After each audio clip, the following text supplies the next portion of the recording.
আসসালামু আলাইকুম। আশা করছি যে যেখানে আছেন আল্লাহর রহমতে ভালো আছেন। আমিও ভালো আছি। এখন যেহেতু শীতের সময় আমরা নিত্য নতুন পিঠা খেয়ে থাকি। শীতের সময় পিঠা খেতে কিন্তু খুব ভালো লাগে। আমি আজ আপনাদেরকে খুব সহজেই সুজি দিয়ে খিরসার পুলি পিঠা বানিয়ে দেখাবো। পিঠাটা ভালো লাগলে অবশ্যই চ্যানেলটা সাবস্ক্রাইব করবেন। ফেসবুক থেকে দেখলে পেজটি ফলো করবেন।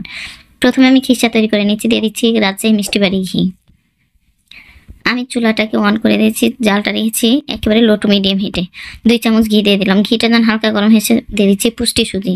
আমি এখানে 100 গ্রাম সুজির হালুয়া বানাবো। আমি সুজিটাকে দিয়ে দিলাম আর জালটাকে একেবারে লো হিটে রাখবেন। সুজিটা যেন পুড়ে না যায় সেদিকে খেয়াল রাখবেন। সুজিটা দেওয়ার পরে আমি নেড়ে চেড়ে দিচ্ছি। হালকা করে ভেজে নিচ্ছি। আর সুজিটা যতটা ভালো করে ভাজবেন খেতে ততটাই কিন্তু খিরসাটা ভালো লাগবে। আমার সুজিটা কিন্তু খুব সুন্দর করে ভাজা হয়ে গেছে। আমি এখানে দুধ ফুটিয়ে নিয়েছিলাম। দিয়ে দিচ্ছি এখানে 500 গ্রামের মতো দুধ। দুধটাকে দিয়ে সুজিটাকে ভালোভাবে নেড়ে নিতে হবে। দুধ দেওয়ার পরে যখন ফুটে এসেছে তখন আমি দিয়ে দিচ্ছি গুড়। আমি এখানে চকলেট গুড় দিলাম খেজুরের। খেজুরের গুড়ের ভিতরে কিন্তু ভাগ আছে। আমি আমার মিষ্টি অনুযায়ী এখানে খেজুরের গুড় দিয়েছিলাম 1 কাপ। আপনারা আপনাদের মিষ্টি অনুযায়ী গুড়টাকে অ্যাডজাস্ট করে নেবেন। তবে আমি স্টেপ বাই স্টেপ দিচ্ছি। চামচ দিয়ে দিচ্ছি এজন্য হয়তো বা বুঝতে পারছেন না। কিন্তু মেজারমেন্ট কাপে আপনি 1 কাপ দিয়ে নেবেন। আমি গুড়টাকে দেওয়ার পরে নেড়ে চেড়ে দিয়ে যখন ফুটে গেছে তখন দিয়ে দিচ্ছি নারকেল কুড়ানো 1/2 কাপ। আপনারা চাইলে আরেকটু বেশি নারকেল দিতে পারেন। আমি এখানে 1/2 কাপ দিয়ে খিরসাটা বানিয়ে নিয়েছি। এখন নেড়ে চেড়ে খিরসাটাকে তৈরি করে নেব। খিরসার ঘনত্বটা থাকবে এরকম। আমি লবণ দিতে ভুলে গেছিলাম, লবণটা দিয়ে দিলাম। আর লবণ না দিলে কিন্তু খিরসার মিষ্টিটা অ্যাডজাস্ট হবে না। আমার খিরসাটা হয়ে গেছে। আমি এখন আটা সিদ্ধ করে নিচ্ছি। আটা সিদ্ধ করার জন্য চুলার উপর কড়াই দিয়ে দিচ্ছি পানি 2 কাপ। দিয়ে দিচ্ছি 1/2 চামচ লবণ আর 2 চা চামচের মতন সয়াবিন তেল। তেলটা দিলে কি হয় যে আটাটা খুব সুন্দর হয়ে মনে হয়।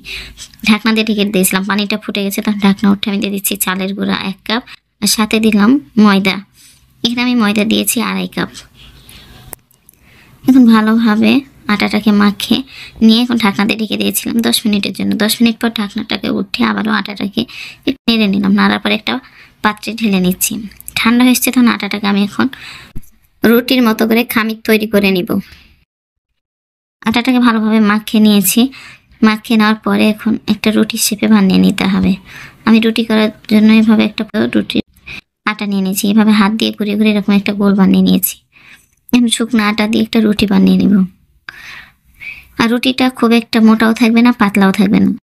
এইভাবে রুটিটাকে বানিয়ে নিচ্ছি। আর পুলি পিঠাটা ভালো লাগলে অবশ্যই লাইক দিবেন। চ্যানেলটা সাবস্ক্রাইব করা না থাকলে প্লিজ চ্যানেলটা সাবস্ক্রাইব করবেন। আপনাদের একটা সাবস্ক্রাইব আমার জন্য অনেক মূল্যবান। আমার রুটিটা বেলা হয়ে গেছে। রুটির মোটাটা এরকম। এখন এরকম একটা মগ দিয়ে আমি গোল গোল করে কেটে নেব। আপনাদের যদি পুরি কাটার থাকে তাহলে অবশ্যই এভাবে কেটে কেটে নেবেন। আমি এভাবে পুরিগুলোকে সব কেটে নিচ্ছি। শীতের সময় পুরি খেতে কিন্তু খুব ভালো লাগে। পুরি না যে কোনো পিঠাই কিন্তু শীতের সময় খেতে বেশি টেস্টি হয়।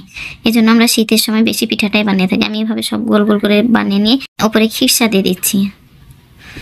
আর খিরসার ঘনত্বটা দেখে বুঝতে পারছেন। তার উপরে আরেকটা এরকম পুরির গোল দিয়ে আমি এভাবে হাত দিয়ে ঘুরিয়ে নিয়ে এভাবে আঙ্গুল দিয়ে দিয়ে ডিজাইন করে নিচ্ছি। আপনারা চাইলে ডিজাইন ছাড়াও কিন্তু হাত 2 আঙ্গুল দিয়ে চেপে চেপে রেখে দিতে পারেন। ডিজাইনটা করে নিলাম। এভাবে ডিজাইন করলে কি হয় দেখতে খুব ভালো লাগে। খেতে স্বাদ কিন্তু বেশি না, একই রকম, কিন্তু দেখতে ভালো লাগে। এটাই হচ্ছে মেন কথা। আমি আরেকটা আপনাদেরকে বানিয়ে দেখাচ্ছি।